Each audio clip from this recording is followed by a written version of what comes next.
मित्रों, जिनका नाम अंग्रेजी के एच लेटर से शुरू होता है और उनकी कर्क राशि है, तो आज हम एच नाम वाले कर्क राशि वाले लोगों के वर्ष 2025 के वार्षिक राशिफल की महत्वपूर्ण बातों की चर्चा करेंगे और अंत में उपाय की चर्चा भी करेंगे। मित्रों, ये राशिफल चंद्र राशि पर आधारित है, यानी मून साइन पर। जिनको अपनी राशि नहीं पता है वो इस वीडियो को अपनी नाम राशि से भी देख व सुन सकते हैं। वार्षिक राशिफल में हम मुख्यतः शनि, गुरु, राहु और केतु के गोचर के आधार पर आपको क्या परिणाम मिल सकते हैं, धन और आय के मामले में, व्यापार, कारोबार, नौकरी के मामले में, शिक्षा में, प्रेम संबंध, वैवाहिक संबंध में, पारिवारिक जीवन और स्वास्थ्य में, इसके बारे में चर्चा करेंगे। तो चलिए मित्रों, शुरू करते हैं। सबसे पहले शनि, गुरु, राहु और केतु का गोचर जान लेते हैं। शनि देव जो है वर्ष 2025 में 2 राशियों में गोचर करेंगे। पहले तो 29 मार्च 2025 तक वो कुंभ राशि में गोचर में रहेंगे और 29 मार्च 2025 को ही राशि परिवर्तन करके वो मीन राशि में अपना गोचर प्रारंभ करेंगे और फिर 2025 के पूरे वर्ष में 29 मार्च 2025 से लेकर और वर्ष के अंत तक 2025 के वर्ष के अंत तक वो मीन राशि में ही गोचर करेंगे। राहु भी 2 राशियों में गोचर करेंगे। पहले तो उनका गोचर मीन राशि में रहेगा 18 मई तक के समय में और 18 मई 2025 को ही राशि परिवर्तन करके वो अपना गोचर कुंभ राशि में प्रारंभ करेंगे और फिर पूरा वर्ष 2025 वो कुंभ राशि में ही रहेंगे। और केतु कन्या राशि में रहेंगे 18 मई 2025 तक के समय में और 18 मई 2025 को ही राशि परिवर्तन करके वो सिंह राशि में अपना गोचर प्रारंभ करेंगे और वो फिर पूरे वर्ष सिंह राशि में ही 18 मई से लेकर वर्ष के अंत तक वहीं पर गोचर में रहेंगे। गुरु का गोचर जो होगा वो आपका 3 राशियों में होगा वर्ष 2025 में। पहले तो गुरु जो अपने गोचर में रहेंगे वृषभ राशि में रहेंगे और 14 मई तक के समय में वृषभ राशि में ही गोचर करेंगे और 14 मई को ही वो राशि परिवर्तन करके मिथुन राशि में अपना गोचर प्रारंभ करेंगे और 18 अक्टूबर को वो मिथुन राशि से निकलकर कर्क राशि में अपना गोचर प्रारंभ करेंगे और उसके बाद 5 दिसंबर को फिर से वो मिथुन राशि में अपना गोचर प्रारंभ करेंगे। तो कुछ इस तरह से गुरु का गोचर 3 राशियों में रहने वाला है। गुरु का जल्दी राशि परिवर्तन वर्ष 2025 में आपको देखने को मिलेगा। तो शनि, गुरु, राहु और केतु के गोचर की स्थिति वर्ष 2025 में कुछ इस तरह की रहने वाली है। चलिए मित्रों, सबसे पहले आपके धन और आय की बात करेंगे। कर्क राशि वाले लोगों के लिए धन और आय के मामले में सामान्य सा वर्ष रहने वाला है। वर्ष की शुरुआत में अच्छे परिणाम देखने को मिल सकते हैं। आपके आय भाव में यानी वृषभ राशि है और वहां पर गुरुदेव का गोचर 14 मई तक के समय में रहने वाला है।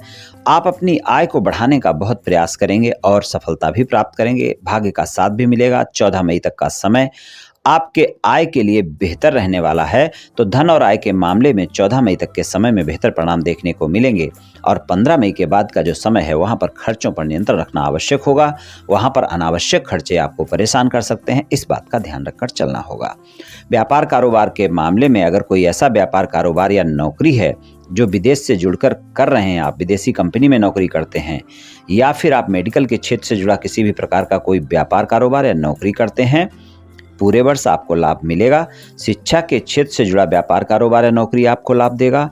सामान्य तौर पर अगर कोई दूसरा व्यापार कारोबार है, किसी और क्षेत्र में नौकरी कर रहे हैं, तो आपको 14 मई के बाद का समय किसी भी तरह का विस्तार व्यापार कारोबार में सोच समझ कर करें, नहीं तो हानि उठानी पड़ सकती है। कोई भी इन्वेस्टमेंट सोच समझ कर करें और खर्चों की अधिकता भी देखने को मिल सकती है आपके कार्य क्षेत्र में।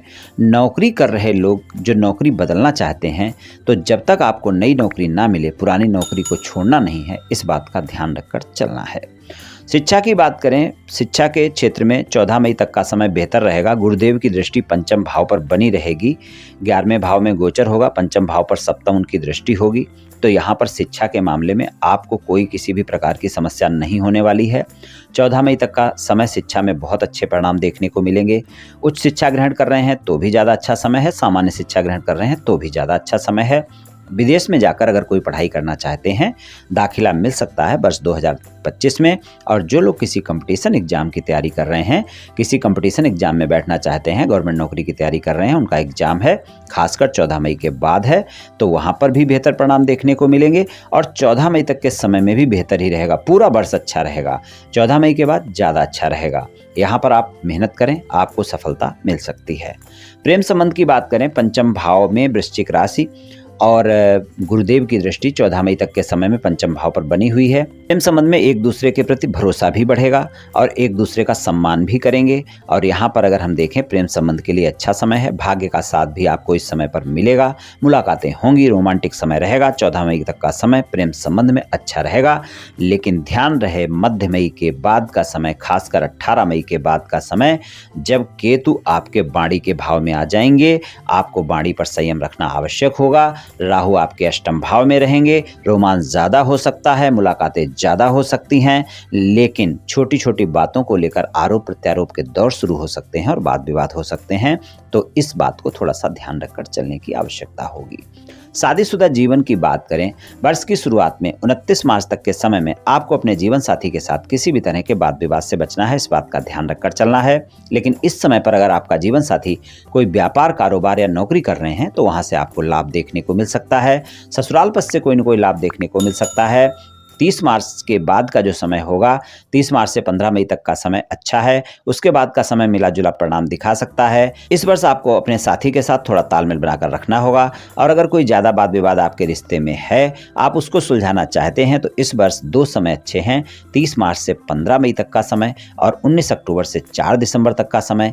ये समय आपके वाद विवाद समाप्त करने के लिए अच्छे हैं। यहाँ पर आप प्रयास करें, आपके वाद विवाद समाप्त हो सकते हैं। बाकी मिला जुला सा समय रहने वाला है वैवाहिक जीवन में।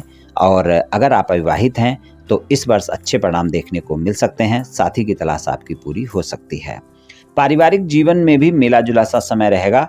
पारिवारिक जीवन में 14 मई तक का समय बेहतर रहेगा। वहाँ पर आपके पारिवारिक सदस्यों के साथ, खासकर बड़ों के साथ संबंध काफ़ी अच्छे रहेंगे, उनका आपको सहयोग भी मिलेगा।